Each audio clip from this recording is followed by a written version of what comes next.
sida uu qoray wargeyska Santiago ee ka soo baxa dalka Mareykanka sanadii 2010 ayaa Sufyaan Maxamed waxa la soo taagay maxkamadda gobolka Santiago isagoo markaasi lagu soo eedeeyay inuu si been abuur ah magangeliyo uga dalbaday dalka Mareykanka.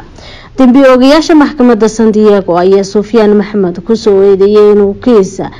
la xiriiro kufsi uu ka geystay gudaha dalka Canada kadib markii uu ka baxsaday dalkaasi isagoo magangeliyo weydiistay dalka Mareykanka.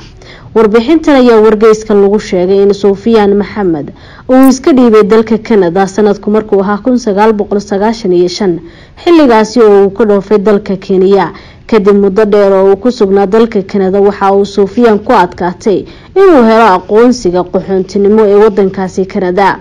markii uu muddo ku sugnaa dalka Canada ciidamada booliiska Canada ayaa Sufyaan ay u suurta gashay inay soo qabtaan iyagoo la xiriirinaya kiis la xiriiro kufsi balse intii boolisku ay ku mashquulsanaayeen diyaarinta dacwadaha ka dhanka ah Sufyaan ayaa waxa uu ka baxsaday dalka Canada isagoo markaasina galay dalka Mareykanka sanadku markuu ahaa 1998 kadib markii uu si baxsad ah ku galay dalka Mareykanka waxa uu mar kale dalkaasi ka dalbaday magangeliyo isagoo sheegay in si toos ah uu uga yimid dalka Kenya isla markaasina qariyay kiisaskii la xiriiray kufsiga ee Canada uga soo baxay waxaana uu sidaas ku helay magangeliyo cusub. haddaba sanadku markuu ahaa 2009 ayaa waxa dacwad ka timid hay'adaha socdaalka waxa uu ka soo muuqday Sufyaan Maxamed maxkamadda gobolka Santiago isagoo markii dambena lagu helay dhammaan dambiyadii lagu soo oogay waxaana lagu xukumay 3 sano oo xarig ah iyo in lagala noqdo kaarkii deganaanshaha isla markaasina dalkaasi laga masaafuriyo marka uu xukunkiisa dhameysto.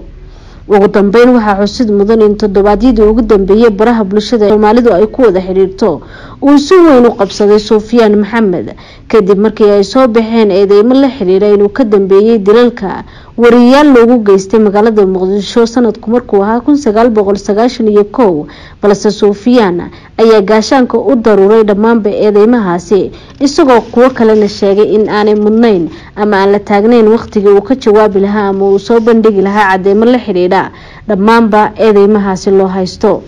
Naciim Saciid Saalax, RTN, Nairobi.